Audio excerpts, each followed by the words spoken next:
Well,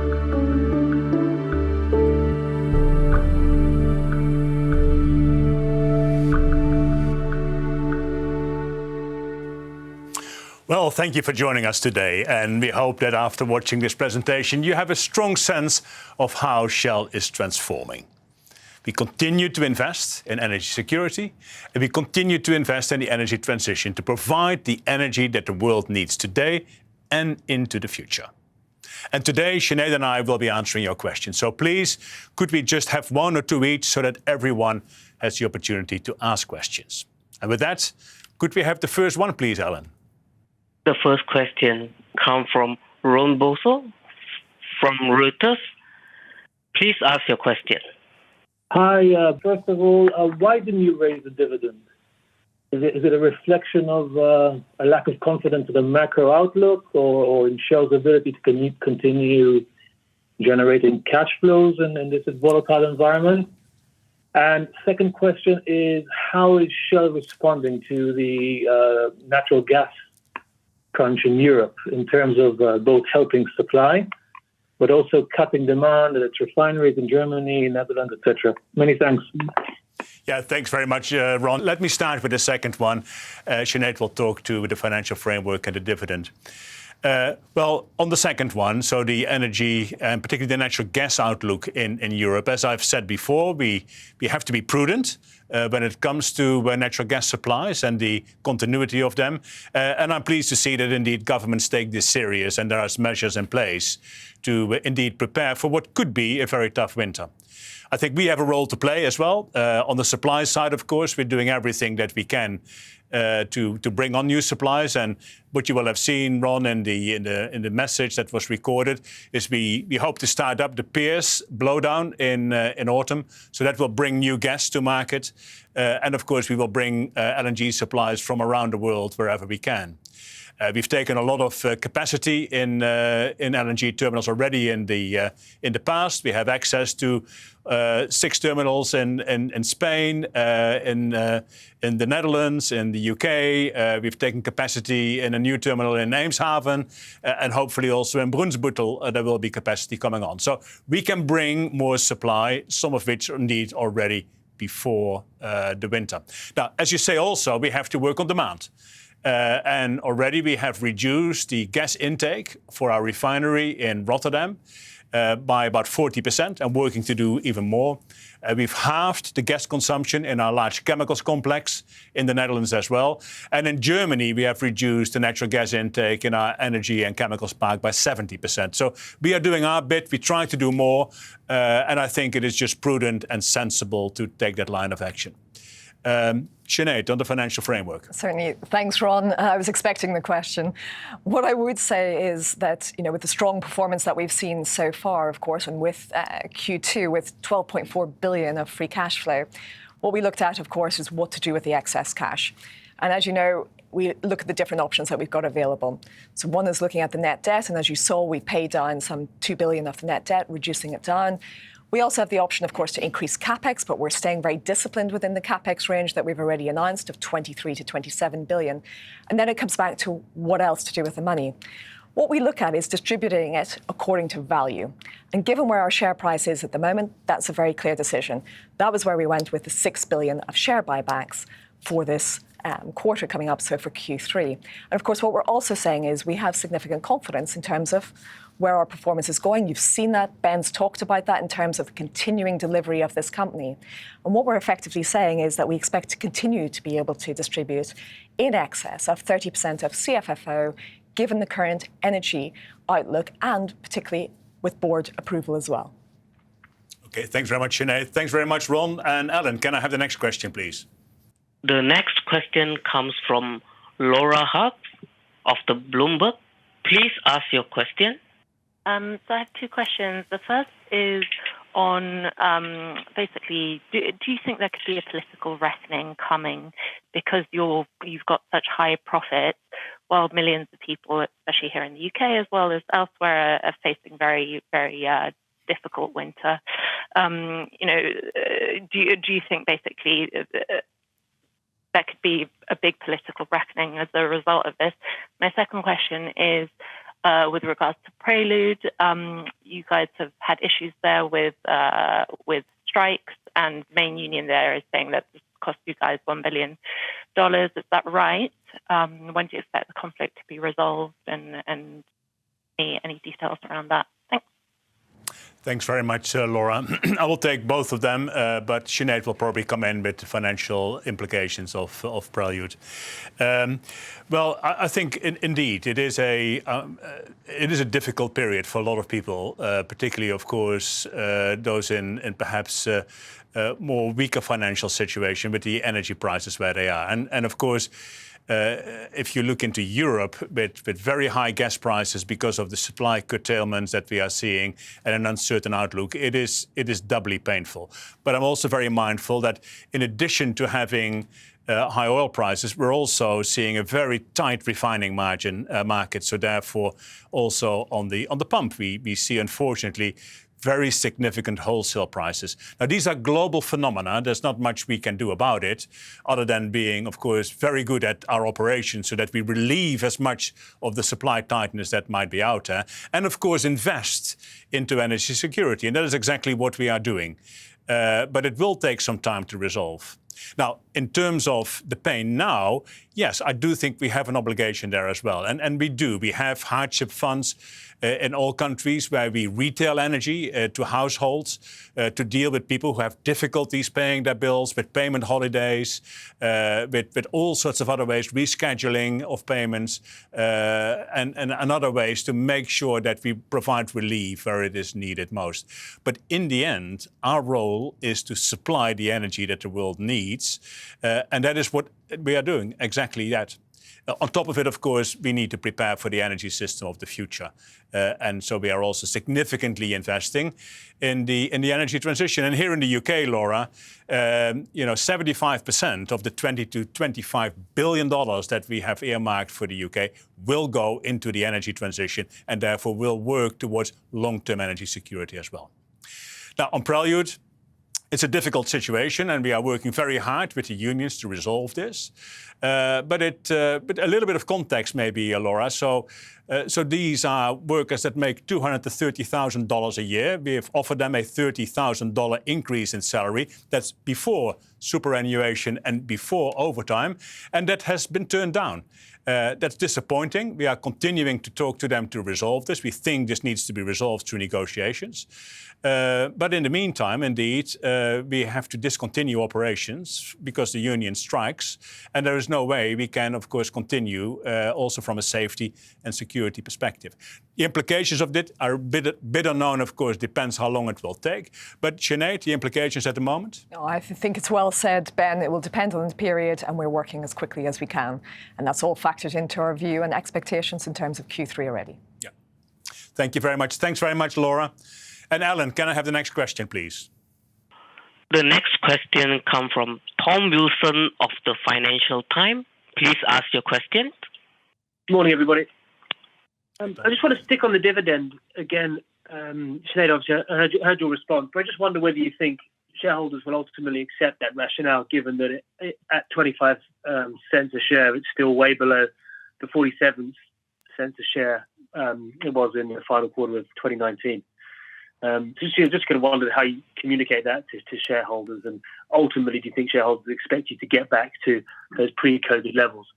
And then secondly, on Sakhalin-2, the Russian decree gave you 30 days, gave you a month to decide what to do, whether you would sort of comply with that decree about redomiciling the ownership inside Russia. Have you taken a decision on Sakhalin-2 and how that decree affects you? Thanks very much.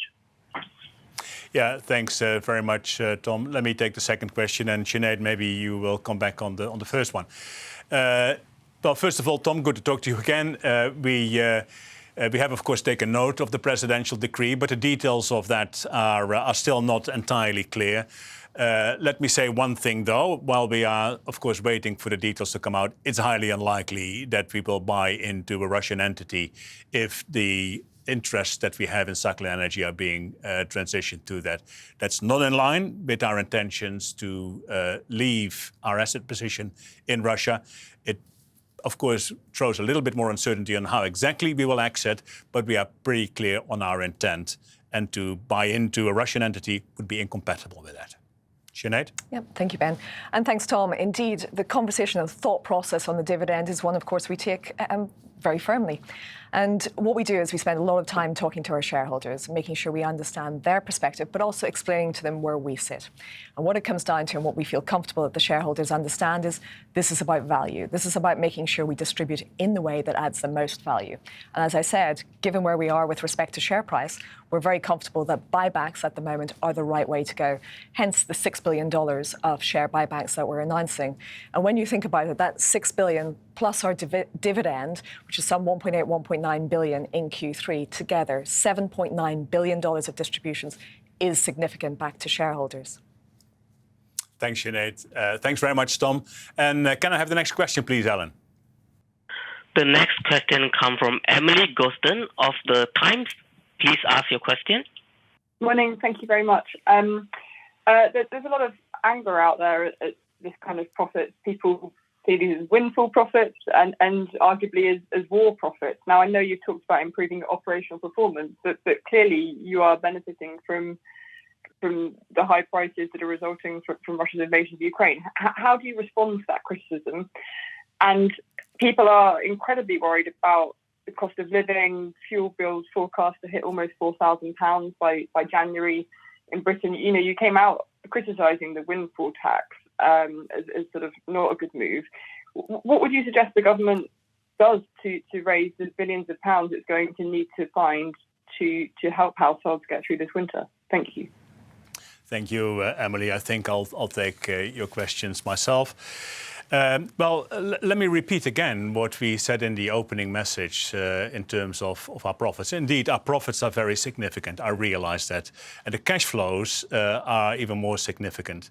But it is also a fact that we have been working for 10 years to turn this company into a much more disciplined company than it was in 2013 and into a much more resilient company in terms of its safety performance. But on so many fronts, emission-wise and everything else, we are just a higher quality entity. And then, of course, if you see that when oil prices come back to what they were in 2013, you see a better result. And I'm not denying that, of course, that result is driven by the oil prices reverting to what they were. But the improvement is actually on the back of a lot of hard work and a lot of high grading that we have seen. Now, at the same time, I'm totally with you. There is a responsibility with making money. And that responsibility is that we continue to invest in energy security, and we do. And of course in energy transition, which ultimately will make societies that we operate in less dependent on the volatility of oil and gas.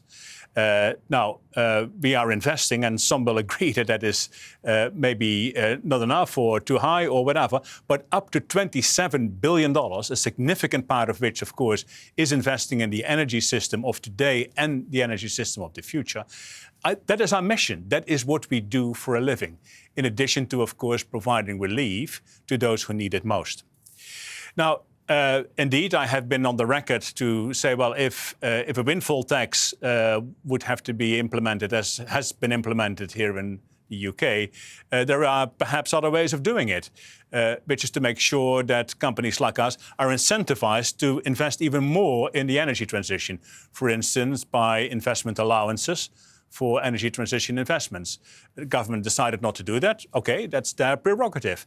As it is their prerogative, of course, to raise taxes. But with higher taxes, there's, of course, also more means for the government to then do something with it. And let me leave it at that, Emily. Ellen, can I have the next question, please? The next question comes from Lisa Schellenberg from NOS. Please ask your question. I have two questions. The first one is about the impact of high prices on households as well. Total Energies has committed to reducing petroleum fuel prices, given the impact on people's purchasing power. How do you look at that measure, and is that something that Shell would consider as well? The second question is about LNG. Governments in Europe turn to LNG as an alternative for Russian gas. To what extent do you expect LNG to go to Europe rather than Asia in the coming winter? Yeah, thanks very much, Lisa. I think I'll quickly cover both. I think when it comes to competitive pricing, we are basically pricing in the market on a competitive basis. That is our philosophy. Of course, we are driven by wholesale prices. And of course, if you look at the price at the pump, a very significant part, depending on which country you are at, is actually tax and excise duties. And then, of course, wholesale prices, and a relatively small margin goes to actually distribution cost and the profit margin at the pump. And if you just look at our results, you will see that the total marketing business, of course, is a relatively small proportion of the total earnings that we have this quarter, which is indicative of how it really works. In Europe, indeed, you have seen already that Europe is able to bid away gas from markets in Asia. So markets in Asia are down in terms of the LNG imports to the tune of 8 million tons. And in Europe, we see a 50% increase in LNG imports. And I expect that trend to continue over the winter, because this is depending a little bit, of course, on how short we are going to be with pipeline gas supplies out of Russia and how we are in terms of storage volumes. This is the only near-term solution that is available. This is not new LNG that will come on, but it's basically taking LNG away from markets that are not prepared to pay the prices that Europe may be prepared to pay for it. That is a very uncomfortable position to be in, and therefore bringing on new supplies is a good thing, and we are working very hard to bring on new supplies in our portfolio around the world, some of which can come in the near term, some of which will take, of course, a little bit more time. But in terms of gas supplies into Europe, yes, I can see LNG playing a bigger role, and that is why we have taken a lot of positions out in Europe in regasification facilities to bring those new LNG supplies into the continent. Thank you, Lisa. Alan, can I have the next question, please? The next question comes from Nick Coleman of the S&P Global. Please ask your question. Good morning, Ben and Sinead. Two questions, if I may, please. Clearly, you're making money at the moment from the upstream and integrated gas, and you're going to need to invest further in those slightly more traditional areas. But the environment in Europe for new investments in oil and gas has not been very friendly from an environmental sort of campaigning perspective. Where in the world do you see the opportunities to invest in that upstream production that's so crucial to your bottom line at the moment? And then the second question, if I may, Kazakhstan has seen significant disruption in recent months, or uncertainty at least, and Shell has significant positions in the upstream there and in the pipeline itself from Kazakhstan. So how do you assess that situation and any possible alternative ways of getting oil out of Kazakhstan? Thank you very much. Thanks, Nick. I'll take the first one. Sinead can talk about Kazakhstan and the risks around it. I think your observation is probably fair that indeed in Europe there is more opposition against bringing on new supply. Can I also, of course, remind everybody that Europe has no problem with consuming oil and gas. It's just producing it that is the issue here. So indeed, we will increasingly look at other parts in the world where there is actually support for that type of development. Kazakhstan being one of them, obviously. But other areas like the United States, Gulf of Mexico, where we have a number of new projects coming on stream this year, and we are continuing to invest going forward. But also in places like Brazil, we continue to invest in places like Oman. And of course, we are looking at one or two new frontier areas where we still believe there is a lot of potential. Take, for instance, Suriname or Namibia, which are countries that are very keen to also develop their economies, and making a first step with resources is a logical next step. And these are resources that the world desperately needs. Let's just be very clear about it. We are all for the energy transition, which basically means that demand should reform so that supply can follow, and not the other way around. Because the more you do it the other way around, the more you see the problems that we are seeing today. Sinead, on Kazakhstan? No, and thank you, Nick. Indeed, Kazakhstan is an important part of our portfolio and one we're very proud of. In particular, when I look back over the last couple of months, in terms of the turnarounds that they have done, in terms of the production, they are doing very, very well. They've managed to get on stream and hit production levels that we have not seen for many, many quarters. However, as you say, it's about making sure that we get the production to where it is needed. And the CPC pipeline is up, it is running, it is moving through at the moment. But we are also looking at and using many alternative routes to market, and that is very key. We work very closely with our partners there and with the government to ensure that we have the ability to flow the molecules when it is needed, and that will continue. Thank you, Nick. Thanks, Sinead. Thanks, Nick. And Ellen, who is next? The next question comes from Jenny Rusbrook of the Wall Street Journal. Please ask your question. Hi, thank you. I'm just wondering about the impact, in your view, of the congressional deal reached Wednesday in Washington, including but not limited to the outlook for Gulf of Mexico and the offshore leasing situation. And also, I'd like to know whether just your consideration of CapEx and gas exploration. I mean, can you just define whether the current situation has caused a shift even on the margins in your CapEx toward natural gas? And can you put any numbers on that, please? Thank you. Thanks very much. Of course, we follow the debate in the United States and in Washington, particularly on resources and lease sales very closely. I think it is good that there is again a new lease sale round coming. And again, I will make the point that I've made before, that, of course, the world needs new oil and gas to come on stream. And also in countries like the United States, who have a very strong supply position themselves, just curtailing domestic supply in the hope that somehow domestic demand will follow suit is not a realistic policy. So again, if you want to do something about the energy transition, do something on demand. And that is what we are advocating for. And effectively, that is our strategy. It is helping our customers decarbonize their energy consumption. If you persist with basically curtailing supply, the only thing that will happen is you will import it from somewhere else. And then, particularly in the United States, it will mean probably higher carbon footprints, because our US Gulf Coast position, or the US Gulf in general, is amongst the lowest carbon intensity oil and gas that the planet has. So that's point number one. On gas, you're absolutely right. Gas is a tighter proposition, particularly in Europe. And of course, we are doing things in Europe to help out, and we have shifted some of our capex into gas investments. We announced this week that we have formally now also taken an investment decision on the Jackdaw project. That's 6% of the UK supply coming out of a single gas development. We are going to bring on Pierce, the blowdown of the oil field, so a lot more gas coming as well. And if we are going to allocate more capital, we will probably allocate it both into energy security as well as energy transition. So think of, staying with the gas theme, the Colibri gas field in Trinidad and Tobago, which will fill up our LNG plant a little bit further there. But in addition to it, also, of course, more wind energy, more solar energy, etc., etc. So we are working on the supply side of the solution, but crucially, we're also working on the demand side of the solution. Thanks very much, Jenny. And Ellen, who is next?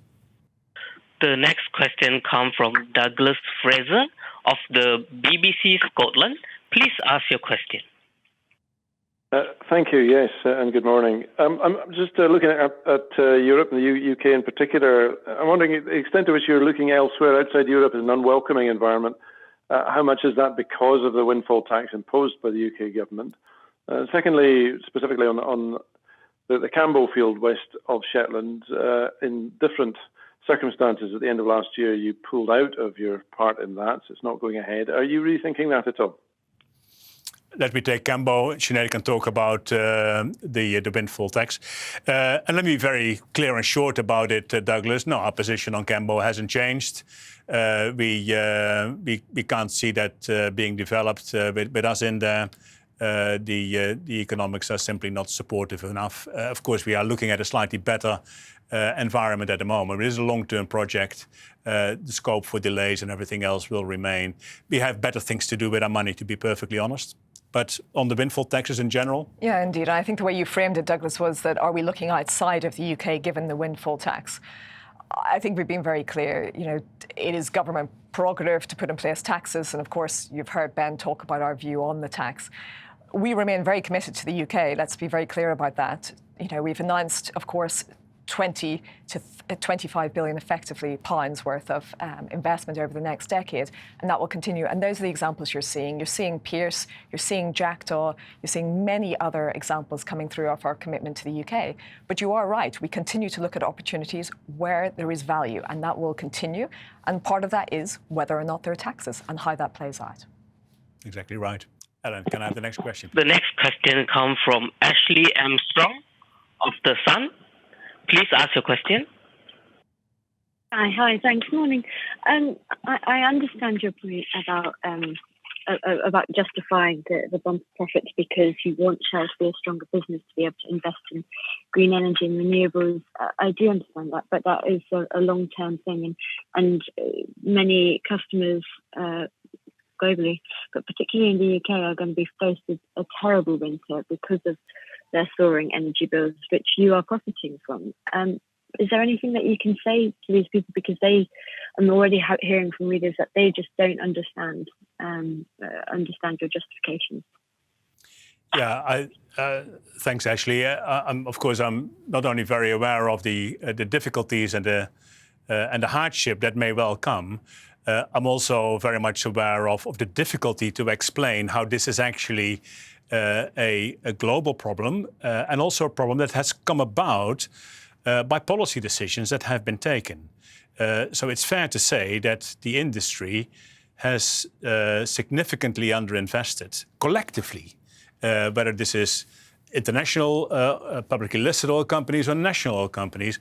Over the last years, we have invested to the tune of $1 trillion less than we would have done in the normal circumstances. Now, part of that is because we were also in very dire straits, of course, during the pandemic, but part of it is also because there is a lot of expectation and pressure for us to move away from an oil and gas denominated energy system into the energy system of the future. And if that happens, which has happened, but at the same time there have been insufficient policies to also deal with the demand of oil and gas, we of course get the tightness that we get. We don't make a lot of money marketing oil and gas. As a matter of fact, here in the UK, in our retail business to households, we are loss-making. But of course, on the global wholesale markets, with the tightness that exists, of course, there are very significant margins. But these margins are not our doing. They are the doing of how global markets play out. That is a very difficult message to accept and to get across. And therefore, the other message that I would have is that in this country, but also in other countries, we are working very hard to bring on new supplies where we can as quickly as possible. We operate as sharp and as well as we can. And on top of it, where hardship exists, we provide relief with multi-million-dollar relief programs that we have for individual consumers who need it most. And we talk to governments on how to help reform the regulatory framework around energy markets to be better and to be fairer and to bring on more supplies as quickly as possible. And I think that's a responsible position for a company like us to take, but we can not perform miracles either. I'm very mindful that that is a difficult message to hear, but it is what it is. Thank you, Ashley. Ellen, can I have the next question, please? The next question comes from Bert van Dijk of the Dutch Financial Daily. Please ask your question. Yes, good morning. I got a question about the Netherlands. I was just wondering if you could elaborate a bit on your view on whether or not the Netherlands is going to be in a gas crisis this winter. I mean, Gasunie has issued a report in which they stated there will not be a gas crisis. Was it kind of a reassuring report? But I'm wondering about your view on this winter coming regarding the gas supply. Thanks. Yeah, thanks, Bert. Well, I've seen the report. Let me not comment on the details of it. I think Gasunie is probably in a better position to see all the ins and outs on how the market will develop and what is really available. Let me say one thing, though, is that despite perhaps the reassuring words of the Gasunie, I would still be prudent. This can still be a winter where some of the assumptions of the Gasunie study will not come through, namely how Russian supplies will firm up and how much we will have been able to fill storage capacity in the Netherlands. And of course, we have an obligation also for solidarity across Europe. So I think the sensible thing to do, and I know that the Dutch government is doing that, by the way, is to prepare for tough conditions and to make sure that we can scale back demand already in order to give as much room as possible to fill supply, but at the same time also to be ready, if it would come to this, to prioritize energy demand across the economy and do that in consultation and coordination with the rest of Europe. Now, all these things are in motion. And I'm pleased to see that is the case. We will play our part, absolutely. And of course, we will do whatever the government requires us to do to manage through a very, very difficult time when that indeed happens. Thanks, Bert. Alan, who is next? The next question comes from Hamish Penman from Energy Voice. Please ask your question. Good morning, and thanks very much for that. Just a couple of North Sea questions, if I may. First, when's the FPSO for the Penguins field due to head to the North Sea? I think it was previously said it would be Q3, so can we expect to sail away in the next few weeks? And just to clarify, you said that the startup of the Pierce field was delayed. What's the reasoning behind that? I believe it was meant to be on stream by the end of Q2. Thank you. Yeah, thanks very much, Hamish. Sinead, would you be able to take them? Yes. Penguins, of course, has had the impact of COVID. And that's the reality, unfortunately, of many projects across the industry. We do still expect that to be back on track. We're expecting it this year, but we're watching very closely. And of course, China plays a major role into that in terms of being able to safely manage the workforce as it goes through. The second part was with respect to Pierce, Hamish, and as we've said, we're expecting first gas really this autumn. So it is on track in terms to get the gas where it is needed very quickly, which we're very pleased with. Thanks, Sinead. Thanks, Hamish. Alan, who is next? The next question comes from Shadia Nasrallah of the Reuters. Please ask your question. Hi, Ben and Sinead. Thanks for taking the question. I just wanted to follow up on your reduced gas intake at Pernis and in Germany. So what does that mean for output? What have you actually changed to reduce your gas intake there, and what impact does that have on output? Thank you. Thanks, Shadia. Yeah, very good question and a very important clarification to make as well. We are able to reduce gas intake for processing without actually changing much on the output. And the way we effectively do it is to run our refineries, which are complex refineries in both Germany and in the Netherlands, in such a way that we produce more off gases in, say, cracking processes and everything else. And then we use basically gas that has been produced out of the oil intake to fire some of these furnaces. So in other words, it is self-help.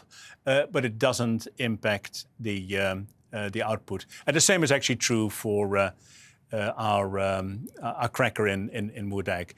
We probably can go a little bit further, and our economics folks and our technologists, as well as, of course, our schedulers, are very creative for quarters and quarters and quarters. I see all these advisory emails coming through, do this, do that, do these types of tweaks in order to effectively convert oil into gas for consumption in our manufacturing facilities. And you can see the results. Yeah, so 70% reduction in Germany, 50 to 40% in our two Dutch facilities. And these are very material reductions of a material stream and very welcome, therefore, as we prepare for winter.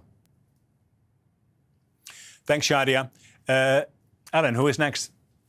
The next question comes from August Graham of the PA. Please ask your question. Yes, two ones from me, if I may. Firstly, just touching on what you said earlier about the windfall tax, you said essentially implied that there wasn't enough incentive to invest baked into it. I mean, from what I read into it, there seemed like a lot of incentive to invest. Is it just that you mean that it's not incentive in the right places, or to invest in the right places, rather? And then you also mentioned there was a level of you being uncomfortable about European buyers taking LNG cargoes that would otherwise go elsewhere. Could you talk a little bit about the effects that might have around the world? Yeah, thanks very much, August. I'll talk a little bit about LNG, hopefully getting to your underlying question. Sinead can say a little bit more about incentives and attractiveness to invest in energy system here in the UK. Yeah, so you have to bear in mind, which I think is beginning to become clear to lots of people as well, there is not a lot of spare capacity in LNG in the world. It's not like, with oil or OPEC, where somehow we have a reservoir of spare capacity that can be brought to bear. No, we can bring on new capacity, and that happens all the time. The demand growth in LNG is still strong. It's about 4% per year, and we see that persist for quite a long time to come. So there is incentive for companies like us to invest in new LNG supplies. But they, of course, take time to develop, and therefore they can't come quickly in response to a short-term tightness or emergency. So what really needs to happen, if we in Europe want to have more LNG, we have to take it away from those who are getting it at the moment and who are ready to give it up. Now, it just so happens that LNG demand in China hasn't really recovered back to the levels pre-COVID, and that is partly because of COVID still in China. So that, I guess, is LNG supply that is fair game to be bid away by Europe. But of course, if we really have to supply a lot more into Europe to deal with the tightness that may come in the winter, we will have to significantly, as a world, eat into LNG supplies that would otherwise go to an economy that also needs them. So in other words, there will be pressure on price, which is unfortunate, but a reality. That's how the market works.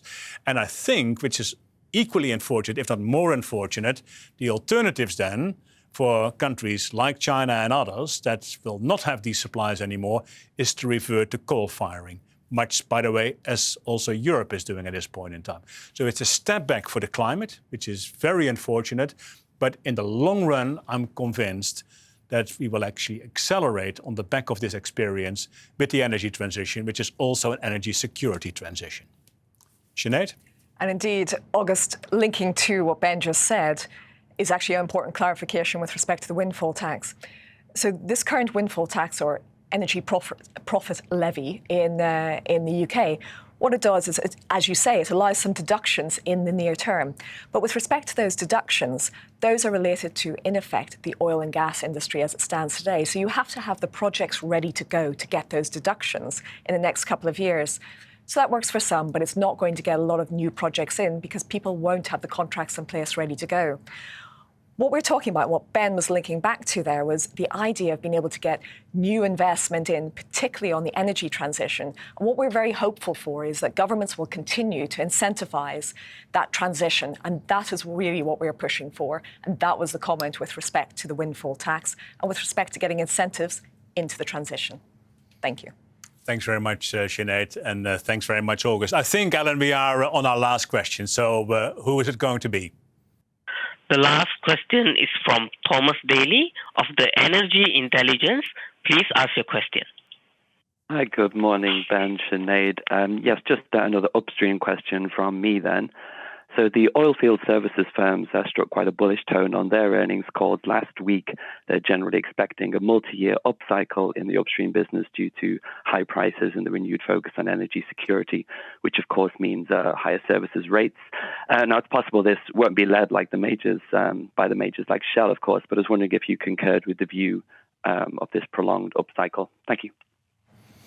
Sinead, that's one for you, I suppose. No, happy to. Indeed. So for that, Thomas, I think there's a few things in there. So what do we see? From our side, we remain focused on specific specific investments along the way. And what we've said about our upstream business is that we'll spend sort of 7 to 9 billion of capex. That's the range, and we're very, very disciplined around that. What you're talking about is with respect to oilfield services and where they expect to see a little bit of a blowout or larger numbers coming through. We are seeing inflation coming through on a number of areas, particularly around steel. Not really surprising when you take the Russian steel out of the market, and of course with China having really some restrictions in terms of exports. So we do see that going up. From our point of view, though, we are a very large company which has great relationships over a number of years, decades, frankly. And what we see there is we operate under framework agreements. And those framework agreements allow us to have call-off over a period of time across the globe. So we don't see those very, very large swings that others may do. We see a much more neutral and much more balanced. Inflation still happening, of course, and I can imagine that's certainly impacting some of the oilfield services companies in terms of increases of what they will see coming through. Thank you. Great. Thank you very much, Sinead. And thank you all for your questions. Thank you very much for joining us this morning on the call. And I hope that we have been able to give you some insights into the delivery of our strategy, but also how we are striving to ensure secure supplies of energy during what is one of the most challenging periods that the world has faced. Anyway, I wish you all a very pleasant end of the week, and I hope that you and your families stay safe and stay well. Thank you very much.